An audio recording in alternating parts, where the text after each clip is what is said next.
Today, I want to talk about something that I believe is important than motivation, more important than confidence, and perhaps even more important than success itself. Understanding your own patterns. Most people spend their lives trying to understand other people. They try to understand why someone left, why someone lied, why someone behaved a certain way, why life unfolded the way it did. But very few people spend enough time to understand themselves. And until you understand your own patterns, you will continue to be surprised by your own behavior. You will keep saying things like, why did I react like that? Why did I sabotage something good? Do I keep repeating the same mistake? Why do I become someone else when I'm angry, hurt, lonely, excited, or even successful? The truth is, your life is largely a collection of patterns. Patterns of thinking, patterns of feeling, patterns of reacting, patterns of coping up mechanism, patterns of escaping, patterns of loving, patterns of self destruction. The most unaware you are of your patterns, the more they control you. The more aware you become, the more freedom you gain. Now, if you want to become an observer, one of the most powerful skills a person can develop is an ability to observe themselves. Not judge themselves, observe themselves. There's a difference. Judgment says, I am terrible. Observation says, I notice that I am becoming defensive and criticized. Judgment says, I always ruin things. Observation says, I notice that when I feel abandoned, I push people away.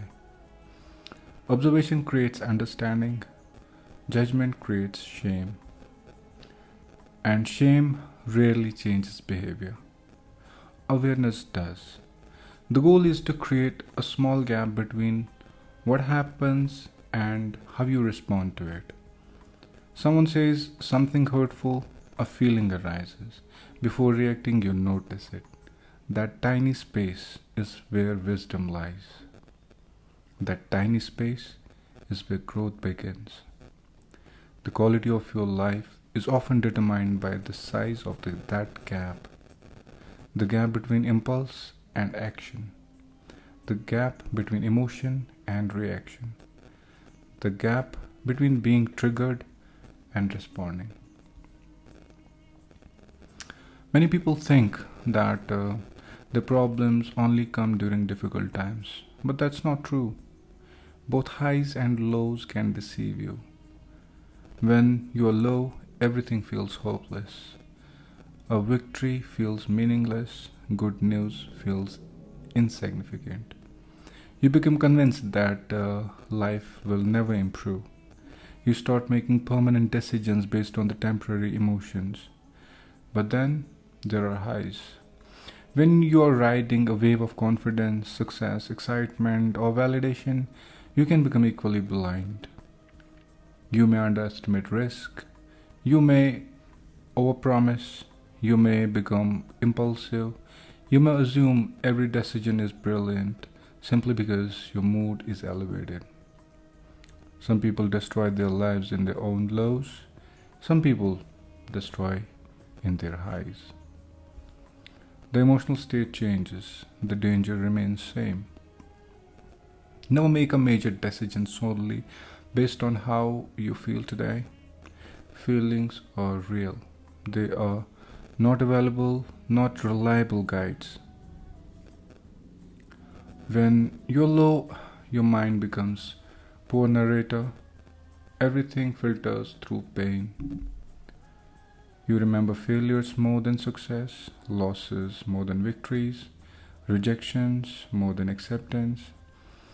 That's why difficult period requires structure, more than inspiration. When you are low, don't trust every thought. Don't isolate completely. Don't stop moving. This is important. Don't stop eating properly. Don't stop sleeping. Don't stop showing up.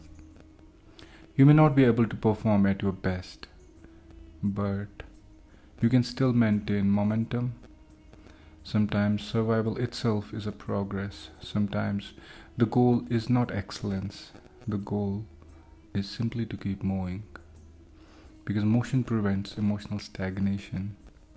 Success requires a different kind of discipline. Stay grounded, stay curious, stay humble. Remember that confidence is useful. Overconfidence is expensive.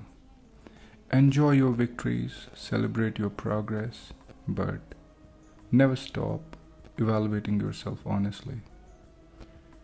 Ask yourself, what am I missing? What weakness still exists in me? What feedback am I ignoring? The moment you believe you have figured out everything is often the moment when growth stops. Many people are uncomfortable being alone, not because solitude is painful, but solitude removes distractions, and without distractions, you meet yourself. You meet your fears, your insecurities, your regrets, your hopes, your unresolved emotions. Spend time alone. Take a walk without headphones. Sit quietly. Write. Reflect. Observe. And notice what repeatedly triggers you. Notice what repeatedly heals you. Notice what drains you. Notice what repeatedly gives you energy. Patterns reveal truth that emotions often hide. One of the greatest signs of maturity is not intelligence, it's not wealth, it's not status, it's not response to control. The ability to pause, to think, to choose, to respond intentionally. An impulsive reaction may take seconds. The consequences may last years. Every time you pause before reacting, you strengthen your ability to lead your own life. You stop being controlled by moods. You stop being controlled by circumstances. You stop being controlled by impulses. You become someone who chooses, and that changes everything. Positivity has a value, but blind optimism can become denial. Not every problem will solve itself. Not every situation will magically improve. Not every person will change. Healthy optimism says, this is difficult, but I can work through it. Unhealthy optimism says, everything will be fine without efforts. Reality requires action. Hope is powerful, but hope without action is simply wishful thinking. Meditation alone is not enough. Many people think awareness practices are solution. Meditation is valuable. Reflection is valuable. Journaling is valuable, but none of them can replace action. You cannot meditate your way into fitness. You cannot journal your way into competence. You cannot think your way to confidence. At some point, you must move. You must practice, you must build, you must fail. You must try again. Awareness tells you what needs to change. Action creates the change. The two must work together. So the final thoughts are, the goal of life is not to eliminate highs and lows. The goal is to stop being owned by them. To remain steady when things go well. To remain steady when things go badly. To know that both excitement and despair can distort perception. To understand your patterns so deeply that they no longer surprise you. to become an observer of your own mind rather than a prisoner of it, to create enough space between feeling and action that wisdom has a chance to speak. Know yourself, study yourself, observe yourself, and then keep moving, because self awareness without action changes very little, but self awareness combined with consistent action can transform an entire life. Thank you for listening. I'll see you in the next episode.